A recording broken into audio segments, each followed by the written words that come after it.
Welcome to Super Bowl preview and a few picks here at Sports Wars. Remember to like, share, and subscribe.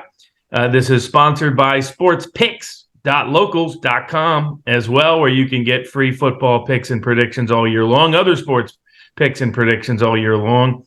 We have a profitable record on every sport over the last 2 years, profitable again this year, and we got a bunch of NFL bets up at sportspicks.locals.com. The system we use to bet the Super Bowl is 22-2 over the last 20 or so Super Bowls. And last year, we're up 9 units on just the Super Bowl due to all the alternative lines and profitable prop picks that were also offered. We have over 20 alternative line and prop picks up, along with a big teaser bet recommendation and a big game bet recommendation. But for that, just go to sportspicks.locals.com. Let's talk about the Super Bowl in general. We have the Philadelphia Eagles going in from the NFC, coming off 2 blowout wins in the playoff round as the number 1 seed. The Kansas City Chiefs eking in to the postseason with a narrow win over the Bengals and a failure to cover the spread win against the Jacksonville Jaguars as also the number 1 seed out of the AFC. Both quarterbacks come in with a little bit of question lingering from injuries. And Patrick Mahomes with a banged-up high ankle sprain that he incurred early on in the Jacksonville Jaguars division round playoff game that he limped through to victory last week with the aid of some controversial calls down the stretch in the NFC Championship to beat the public favorite Cincinnati Bengals. Meanwhile, Jalen Hurts was on pace for a near undefeated season with only 1 loss when he suffered a shoulder injury, knocked him out for a couple of weeks in games that the Eagles dropped back-to-back to the Cowboys and the Saints, came back and got them the number 1 seed against the Giants, then got to play the Giants in the division round and knocked them out, blew them out, and then got to knock out and blow out the San Francisco 49ers, probably aided, in fact, by the fact the 49ers played most of that game with their 4th-string quarterback. But he has had a banged-up shoulder, and people have been noticing that since he's been back, his rushing totals have dropped. He doesn't appear to take he doesn't take the same kind of risks he was taking early in the year. He's sliding a lot quicker, earlier, and easier when he does run. And that his vertical passing down the right side of the field appears to have disappeared from the offensive play calling. And here in Philadelphia this week, there are many whispers that, in fact, that shoulder injury is a lot worse than they disclosed and isn't just a sprain. So you've got 2 quarterbacks, 2 MVP caliber quarterbacks this season with questionable injuries going into the biggest game of the year. The Philadelphia Eagles, the total went from about 49.5 all the way up to 51 at most sports books currently. The spread went all over the place. When it was first opened, the Circa Sportsbook said they thought the Chiefs should be about 2.5-point favorites. The betting went the other direction, and so the Eagles jumped up to 2.5-point favorites. As the injury news kind of filtered out throughout the week, it has settled in at the Eagles favored by 1.5, though there are some sports books that already are putting up to the Eagles favored by 2. With a total now at 51, basically a projected score of something like 26.5 to 24.5, somewhere in that vicinity is where the totals are sitting on for team totals. All the prop bets are now out. The only player that appears that's going to miss, and so he won't be on any prop bets, is Mecole Hardman. But it looks like Tony is going to play. It looks like Smith-Schuster is going to play. It looks like Kelsey is going to play. It looks like Mahomes is almost back to 100%, according to published reports and practice reports. It looks like defensively, Snead will be back, cleared concussion protocol for the Chiefs. Eagles have pretty much everybody out there. You might have seen a story about an Eagles offensive lineman indicted for sexual assault charges. He's been off the team for a long time. Is not part of that dominant offensive line. So and then, of course, you have 2 backstories. One, Andy Reid, the great Eagles head coach, previously back in the Super Bowl against his former team as the head coach of the Chiefs. And you have the Kelsey brothers. The great center for the Philadelphia Eagles is the brother of the great tight end for the Kansas City Chiefs. So that's some of the overarching narratives going into the Super Bowl to be played in Arizona. Weather should not be a factor, and it should be an interesting and engaging game, and expected to be one of the more exciting Super Bowls, though we have seen a lot more exciting Super Bowls than boring Super Bowls over the last 2 decades, unlike the first 3 decades of Super Bowl history, which often included boring blowouts with one team just much more dominant than the other.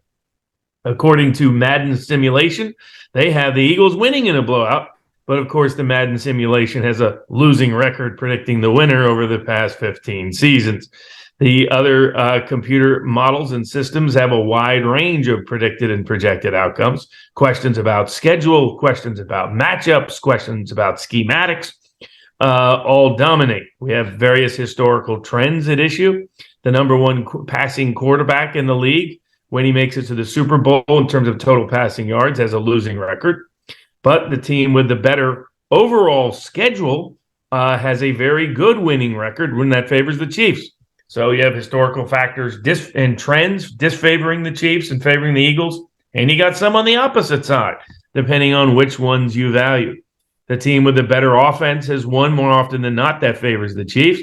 The team with the better defense has also won more often than not. That favors the Eagles.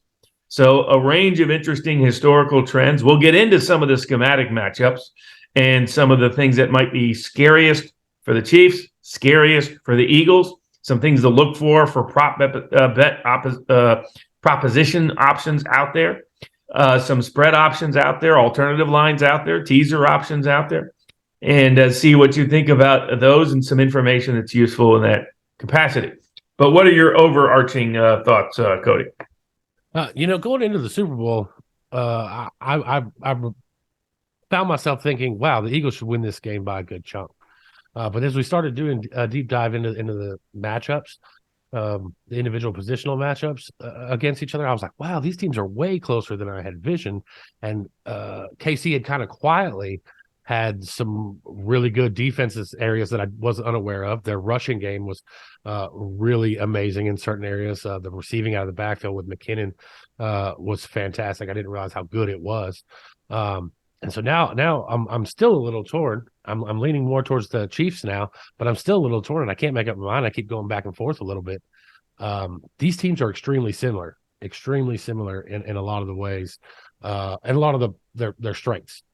Now, while Philly had the better rushing team, man, Mahomes went off this year, and with Hill leaving, and people think that was going to be a detriment to the defense. They've actually performed better this year than they did last year with Hill. So it's really tough for me trying to pin down a line on this game and figure out where it should be, given all the new information I have on KC. So I'm still working through all that as far as the who I'm going with this year in the Super Bowl this year. But so far, I've been really impressed with how amazing these two teams have been. When you start at the quarterbacks and you look at the fact that while Mahomes is clear-cut the best quarterback in the league this year, nobody else even comes close to him besides Hurts. Hurts is the closest thing to him at second there, and there's a drop-off before you. No offense to Josh Allen and Burrows, but those guys are a little bit further down. These two guys just performed so amazingly this year. And while I thought the Eagles defense was, so superior to everybody but San Francisco, KC's right up there with them in a lot of areas, and that was really impressive to find out.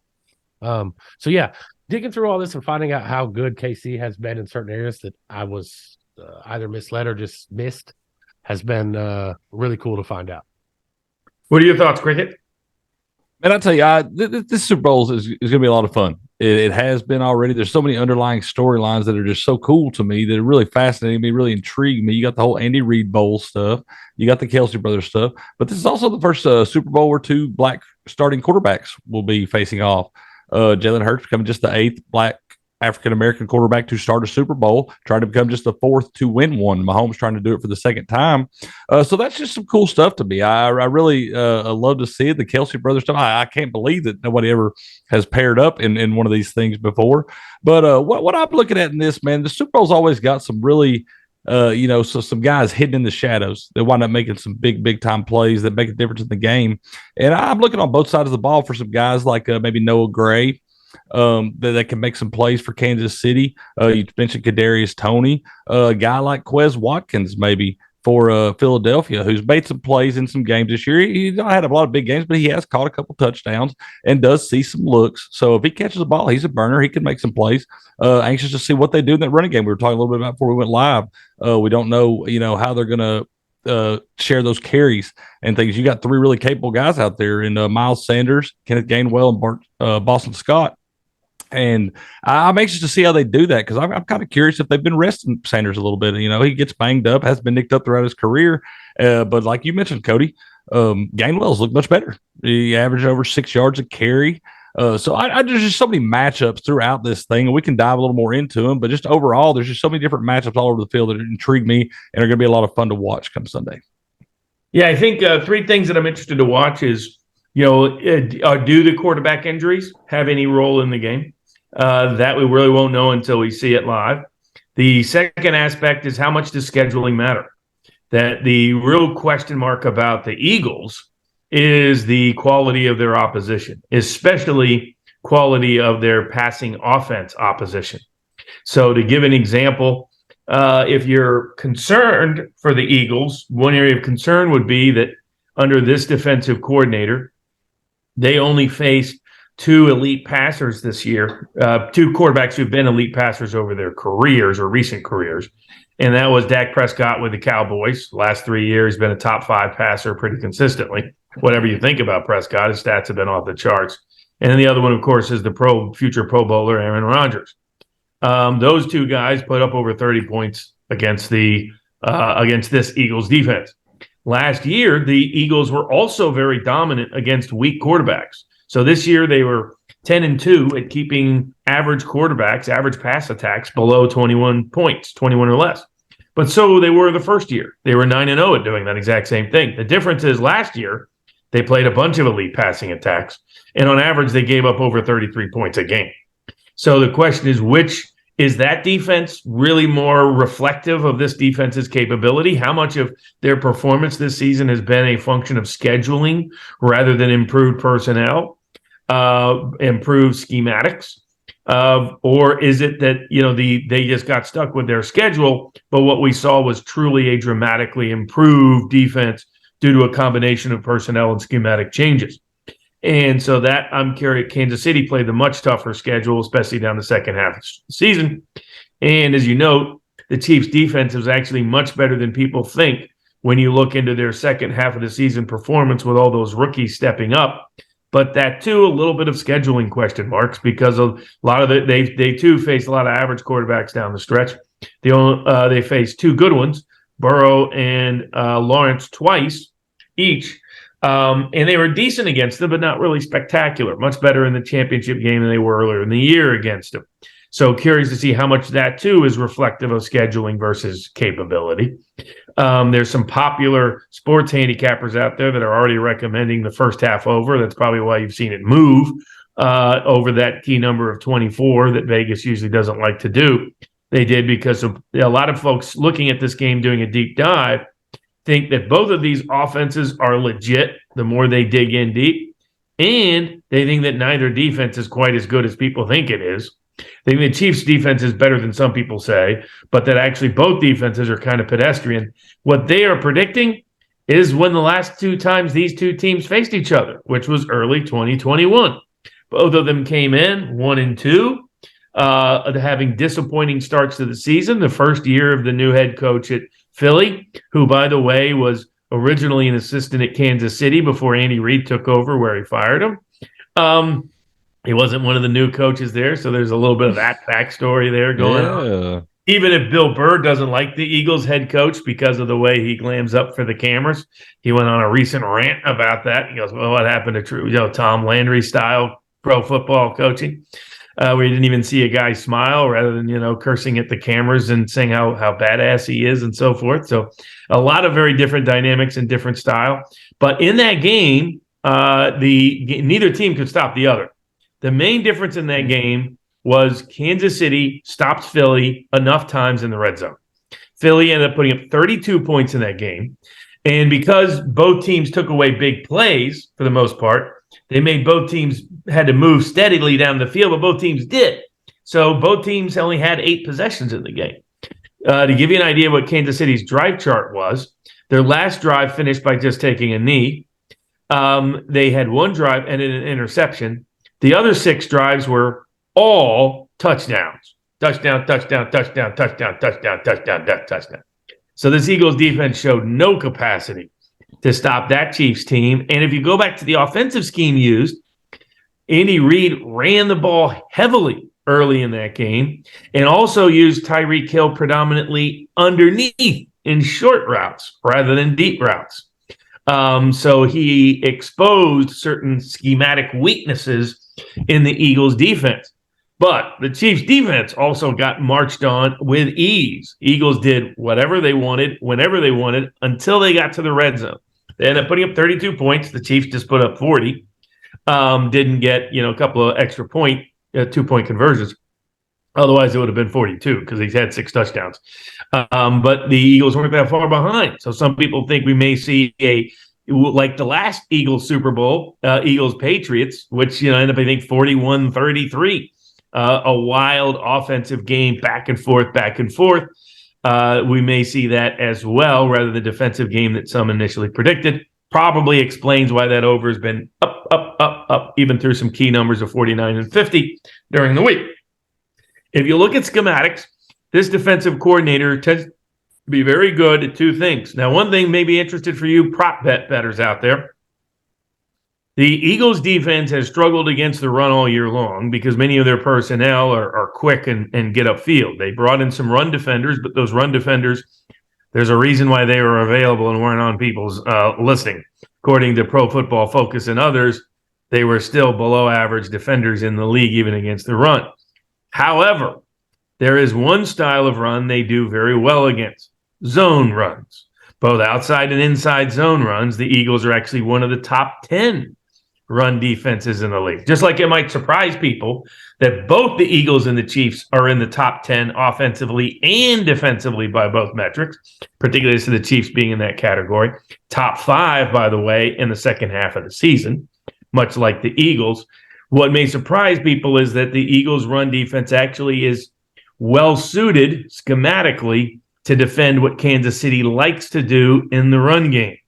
Now, the flip side is the Eagles' pass defense is particularly ill-suited to defend what the Chiefs like to do. The Eagles have the biggest problem defensively on the pass game with people who are patient, who throw the ball 1 to under 10 yards, 1 to 9 yards. They throw it a lot to running backs, throw it a lot to tight ends, throw it a lot to, particularly in the red zone, running those kind of plays, to run passing plays to running backs and tight ends. You might keep that in mind when you're looking at some prop bets. And with receivers and screen passes and things like that. If you go back to the game 2021, Chiefs were running a lot of screen passes to eat up the clock, and were running a lot of counters, which is the one run play that the Chiefs run a good bit that the Eagles do struggle to defend. And it kind of makes sense when you think about it. The Eagles' defensive line and linebackers are designed to defend the pass, but they're very quick at upfield pressure, hence leading the lead in sacks and the most sacks since the Chicago Bears 1985 team. That's the kind of that's the kind of defense that would usually work well against zone. Tends to struggle in man run schemes because they're not real physical. They don't hold up well at the point of attack, but if they're able to use their quickness to counter that, they might be effective. And if you look at Pacheco's stats, he's the kind of runner who needs momentum to get going. He is an elite runner in the league when he doesn't get contact within 3 yards, because he gets that momentum, he gets going. He's not Derrick Henry, but a Derrick Henry style of runner. He needs just a little bit of momentum, and then that physicality takes over. However, he's one of the bottom 10 rushers in the league when you get contact in under 10 yards. Problem the Chiefs may face is if they run a lot of zone run defense, the Eagles are one of the best in the league at getting contact in under 3 yards against zone run plays. So, but again, really weak against the short passing attack. There's some talk out there that this defensive coordinator was really good when he was a defensive backs coach for the Colts, when they gave big trouble to Mahomes several years ago. However, that's because they surprised the Chiefs by going all man when they were mostly a zone defense. He has never done that since he has been at Philadelphia. So it is highly unlikely that you're going to see any magic mojo against this Mahomes offense. And as Cody mentioned, statistically, this Chiefs offense is the best ever that under Mahomes, better than the ones that had Tyreek Hill. That making Mahomes be patient has made him a much more efficient quarterback, and which is kind of terrifying. You look at some of his stats, he's not only number one, he's number one by a mile. And then you give Andy Reid 2 weeks to prepare against a defense that has traditionally struggled against good passers, and you could see why a lot of people are betting those Mahomes props up, and why they're betting totals high. Flip side, the Chiefs, defensively, if they stay in their base defense, will have problems with the Eagles' offense. However, there is a schematic that could give the Eagles trouble. That when Hurts has trouble is when he's put under pressure, and he's most often put under pressure when he's confused, and he's confused most often when they can't reliably run the ball and they're playing against zone. The best way for the Chiefs to stop the Eagles defensively is to play a cover 3 zone defense and put 8 or more in the box. Because if they put 7 or more in the box, Eagles are going to run on them all day. If they try to play man, A.J. Brown is going to be feasting for weeks. Now, you might play this in if you see, if in fact the Chiefs play a lot of zone, your prop bet probably leans more towards Devontae Smith than A.J. Brown. There's ridiculous splits. A.J. Brown is outrageously good and arguably the number one receiver in the league against man defense. Nobody can man up against the guy, period. However, he tends to get lost, or Hurts tends to lose him when it's against zone. When it's against zone, Hurts flips, and he looks to Devontae Smith, and he looks to Dallas Goedert, and he looks to guys like Boston Scott or Gainwell out of the backfield. Not so much Miles Sanders, who rarely catches passes in the second half of the season. So that may be a factor, too, if you're guessing where you think the Chiefs may come in. This is Steve Spagnuolo. Great defensive coordinator in the postseason. Quietly has had 2 of the best defensive games in the Chiefs' history in the last 2. Basically hemming in Trevor Lawrence for the Jags, and then mostly shutting down Joe Burrow for the Bengals after he went in and decimated the Buffalo Bills in Buffalo. And a Burrow quarterback who had given them nightmares, that particular coordinator in defense. So those are some factors to look in. Andy Reid is one of the best cover spread record coaches of all time. If you give him extra time, he has one of the greatest records coming off an extra week of time against the spread and winning straight up in the history of the NFL. Whereas you got a kid coach on the other side and a second-year head coach for the Eagles, second-year defensive coordinator for the Eagles. These are all youngins on that side of the aisle who got to face a fourth-string quarterback in Danny, I don't know how many dimes I can drop, Jones, in the first 2 rounds of the postseason, a very team they were intimately familiar with because they're a division rival. So those are some schematic matches, I think, to look up to. I think in the end, whoever probably comes up with a better game plan is more likely to prevail. One other last addendum. The underdogs have been good covering both halves in recent history. Though this is a very small underdog line, 1.5 or 2, but of note, when behind, there is a massive gap between these 2 teams. Jalen Hurts has rarely been behind, so the sample size is really small. But over the last 2 years, his numbers have been poor when he's behind late in the game. The flip side, one of the greatest come-from-behind quarterbacks in the league alive today is one Patrick Mahomes. So that would be an additional factor you might even think about while live betting the game if the Eagles jump out to an early lead. Those are some trends, schematics, matchups that might be of interest. Watch out for MVS. He had a big game in the AFC Championship. Sports Picks, we had a bunch of prop bets recommended on him. With Hardman out, either he and Tony a little bit questionable, you might see MVS be more of a reliable guy. People have pointed out something else about MVS. The reason why Kelsey's often as open as he's been this year is MVS is attracting a lot of deep coverage, because the story coming into the season was, how do you stop Mahomes? You play him with a cover 2 scheme. He won't be patient enough. That's where you can get him. MVS has continued to draw attention as if he's Tyreek Hill, when he's not, but he does have the size and speed to be a physical threat. That has opened up the underneath for Travis Kelce, whose back trouble appears not to be a major factor for the Super Bowl. So those are just some schematic matchups to think about when betting a side, when betting a total, when betting a prop bet. But what do you think, Cody? Yeah, I think you're absolutely right. I think when looking at this game, it's coming down to about 3 things for me. One, Patrick Mahomes versus whatever Gannon comes up with. Like you said, last year they played Kansas City, won that game 42-30, and Gannon came into that game expecting, if I can take away the deep plays, the plays over 20 yards away from Mahomes, we can have a shot in this game. And that just simply wasn't the case at all.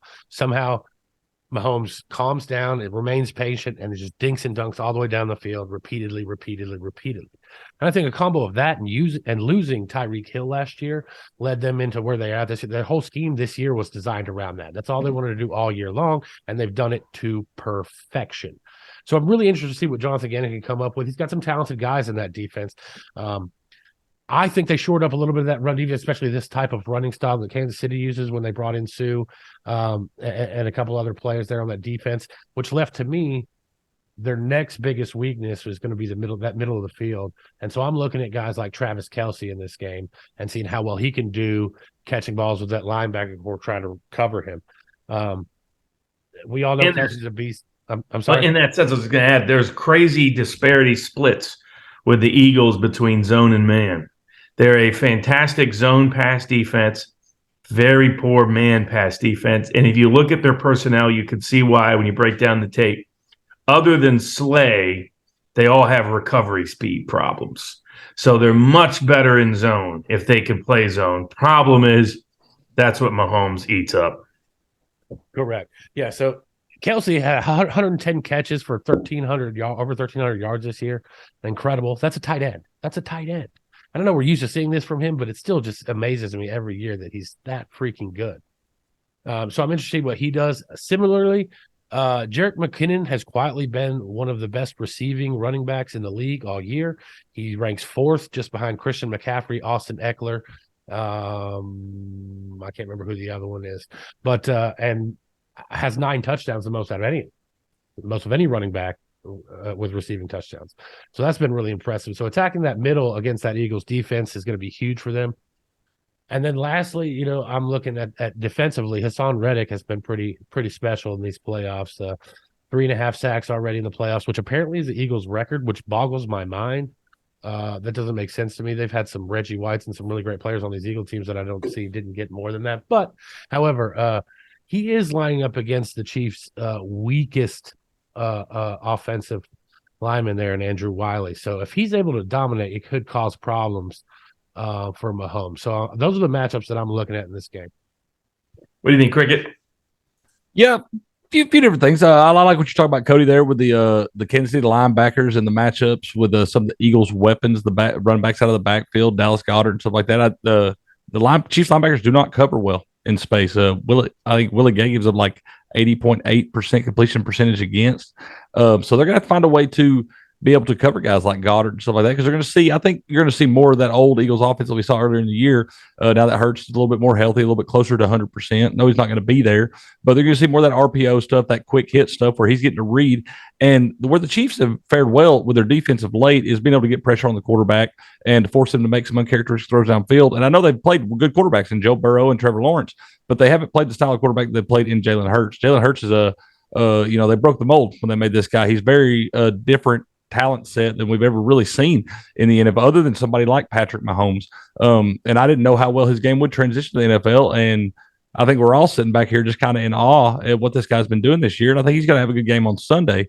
But like you said, that matchup, those linebackers and some of those weapons for the Eagles is big for me. But also the banged up, we talked about that banged up wide receiver core for the Chiefs going against what's been a stud secondary for the Eagles all year long. I look to see some of the matchups they're going to try to expose. I think they're going to try to go after Gardner Johnson a little bit. I know he's got a lot of picks, but he also gives up a lot of balls completed against him at 73.1%. So they're going to target him a lot and give him some opportunities. And is he going to be able to make the plays when it comes crunch time down in those red zone and things like that? And the Eagles, like you said, Cody, got to figure out a way to take away Travis Kelce, second all time in the postseason in receptions and receiving yards, trailing only the great Jerry Rice. And he is tied with Gronk with 15 postseason touchdowns. So one more touchdown, and he will be all alone in that category. So a lot of big time things to look for here. And I want to see if the Chiefs can run the ball. Can they run against this Eagles front? Because that's when that offense has been more successful. Because if they can't and they got to go more one dimensional, Patrick Mahomes, and once again, that ankle, is he able to be that guy and get outside the pocket and avoid some of that pressure? Because he needs that running game to get some balance and be able to open up some of the play action stuff that they're so good at.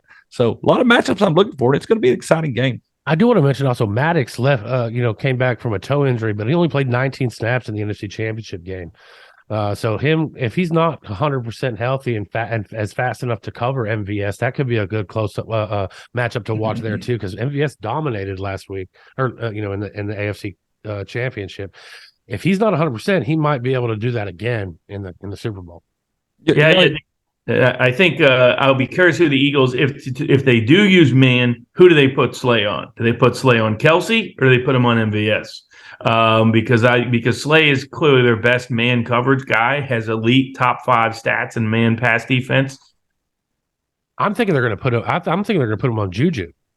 I think they're going to put. Because they like Juju underneath in those 10-yard routes, 5-yard routes, big possession routes. Juju has been cleared. He's been practicing this week, so he's the healthiest of those wide receiver options along behind MVS.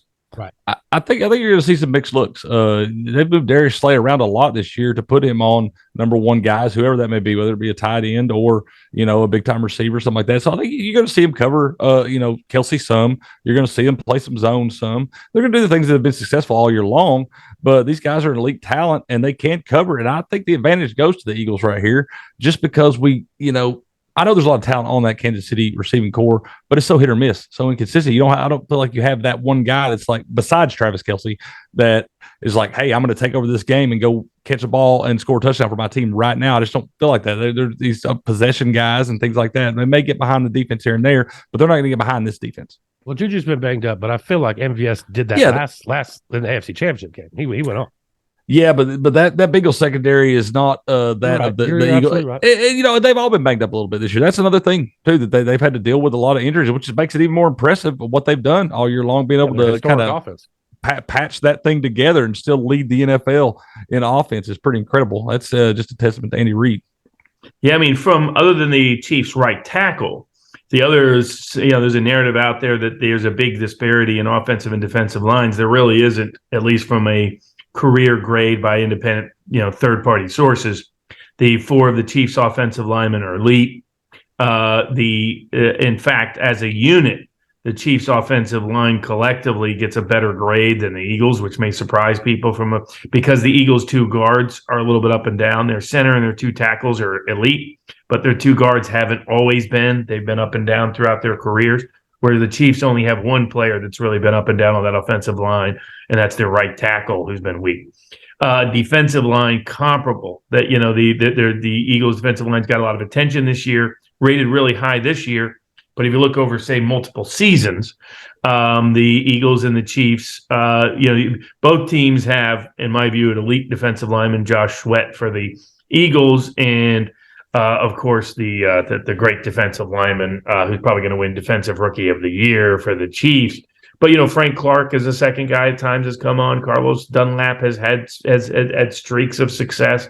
You look at a lot of their pressure rate data, and it's actually not as different as you might think. Indeed, against quarterbacks who get the ball out quickly, the Chiefs actually have better pressure stat data than the Eagles' defensive line does, which may surprise a lot of people. So that's another one of those little surprises that's buried in there. Also, one big difference between Hurts and Mahomes, both of them tend to take time to throw, but though Mahomes is much more efficient when he gets it out under 2.5 seconds than when he just tries to hold it.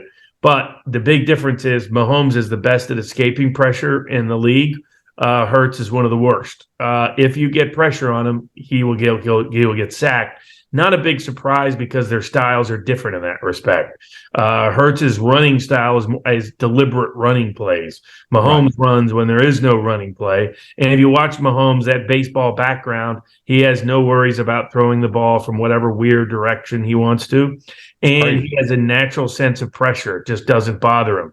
But there is the injury question. Will both of these guys be a little bit nervous about taking hits, that they go down a little quicker, go down a little easier, don't try to whizzle out the way they both have had a record of doing so, but particularly Mahomes. So that will be interesting to watch as well. Some of the sack stats and other prop bets. One little eclectic one, whoever's won the coin toss the last 8 years has decided to defer. Turned out that's been a bad decision the last 8 years. Whoever won the coin toss has lost 8 years in a row in the Super Bowl. So it's almost like bad luck to win the coin toss. Defer. Exactly. I just tell them they could have the option. Or if you win the coin toss, just get the ball. Take the ball. Yeah, take the ball. I mean, I think one of the last teams to do so was the Saints, and they went down and set up and they won that Super Bowl, of course, when they accepted the ball. Then ultimately, sounds simple. It does, exactly. I don't know that you can. Yeah, I guess they won the Super Bowl, but they lost the game before, so they shouldn't have been there. But that's neither here nor there. Yeah, that old controversial Favre game in New Orleans that I saw firsthand. But the other, in terms of Gatorade color, that people may be looking at that and saying, well, I like the Eagles, so they're probably going to have green as their Gatorade color. I like the Chiefs, so they're probably going to have orange. Of course, there's been a few clears and blues mixed in there. There isn't always an alignment. The anthem in the recent years has gone under the total time more often than not. So those are just a few of the little eclectic prop bets out there. If you think it's going to be a high-scoring offensive game, there's a lot of ways to bet that on the props, not just the total. Not only in receiving yards and receptions and rushing yards and carries and touchdown who's going to score a touchdown, maybe a certain player to score back-to-back touchdowns or score two. You get long shot odds on those. But also you can bet on the quarters. Of course, it's the Super Bowl. The Eagles are favored in all 4 quarters. So if you like the Eagles, maybe that's the way you go. If you like the Chiefs, maybe that's also the way you go. You can bet on total points. There's a little bit lower total points in the first quarter and the third quarter. Those might be options if you like the over. If you like the under, maybe the second and the fourth, where it's up to 14.5 in each of those quarters. So there's lots of options out there to sort of multiply profitability in a Super Bowl betting context and various markets that are weaker or stronger than others. I can tell you that, my free prop bet for this show is Kelce anytime touchdown. It's a combination of how dominant he has been and the fact that it's a particular vulnerability of the Eagles. And then you add what you guys are talking about, a banged up receiving core for the Chiefs, which is probably going to make Mahomes even more reliant on Kelce in this game, particularly in the money downs, money situation, red zone situations. It has been a particular Eagles weakness, by the way, defensively in the red zone, running backs and tight ends. And in that same, my favorite, the free long shot prop bet going to give out on the show is for Kelce to win MVP. One narrative coming into this game is that no tight end has ever won the MVP. Almost every other player other than offensive line has won an MVP. Defensive linemen, linebackers, defensive backs, wide receivers, quarterbacks, running backs. They've all won an MVP of the Super Bowl at some point. Just never a tight end. And you have a guy who's setting playoff postseason records in that capacity. May do it the same here, getting as much as 11-1, 12-1, depending on where you're out there for a Super Bowl MVP odds. That's my free long shot bet for this game. For all the other bets, go to sportspicks.locals.com, where we even have a rare 5% plays up on the Super Bowl this year. Your thoughts, Cody, on any favorite prop bets or other favorite bets that a favorite free bet to give out to folks if you have any? With the narrative going with the Kelce brothers being in the Super Bowl, my favorite prop bet that I've stumbled across is Travis Kelce receiving yards versus Jason Kelce snaps. His floors usually the snaps that Jason Kelce's going to get is going to be somewhere between 60 and 78. So I kind of like the Travis Kelce there over 78 yards. It's going to be probably less than that because it could be as low as 60 snaps or even lower depending on these defenses. But I like the Travis Kelce over there. What's the person I want to touch on in this Super Bowl and possible MVP pick is if the Chiefs have a heck of a defensive game. The best player on the field in this entire game is going to be Jones. That guy is a one-man wrecking crew. He is a freak of nature. No defensive tackle in the league. Chris Jones is just, to me, incredible. He's Aaron Donald. And you probably get very long shot odds on him being MVP. Probably 30-1, 35-1, somewhere in that neighborhood. Them strong words right there. Well, I'll tell you this much. Jones led all defensive tackles in pass rush win rate. 21%. Aaron Donald didn't play all year, though. Oh, I would 21% during the regular season. He and Donald are the only two interior linemen to ever generate above 20%. Okay. And the one weakness of the Eagles' offensive line is their two guards are good run blockers, but do struggle in pass protection. Your thoughts, Cricket? Any favorite prop bet, long shot prop bet that you want to give out? Well, I'm going with Purple Gatorade on the coach. I'm going to go with the under on the national anthem. And my free prop bet for this show is going to be Brandon Graham over 0.75 sacks at plus 195 right now. So that will be my free prop for this show. What is the under on the national anthem? Because Stapleton likes to hold his notes now. I think he's a country boy, man. I think he's going to get in there, get out of the way, get back to the party. He's a little soul in him. He's got a little soul in him. He got a little bit. You're right. All right. Thanks, everybody. And again, if you want all the picks, there's also people putting up free picks on this game and other games, basketball, hockey, you name it. We'll have a March Madness package coming up soon. When March Madness rolls around in a month or so, we'll have some college basketball picks, NBA picks. There's reviews and previews done each day for the sports betting analysis by Smokehouse Mike that you can get as usually a 5-minute podcast each day.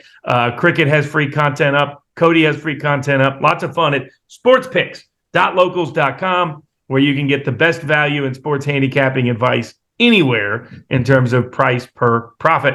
And of course, if you like this video, remember to like, share, and subscribe here at Sports Wars. Let's have a fun Super Bowl, everybody.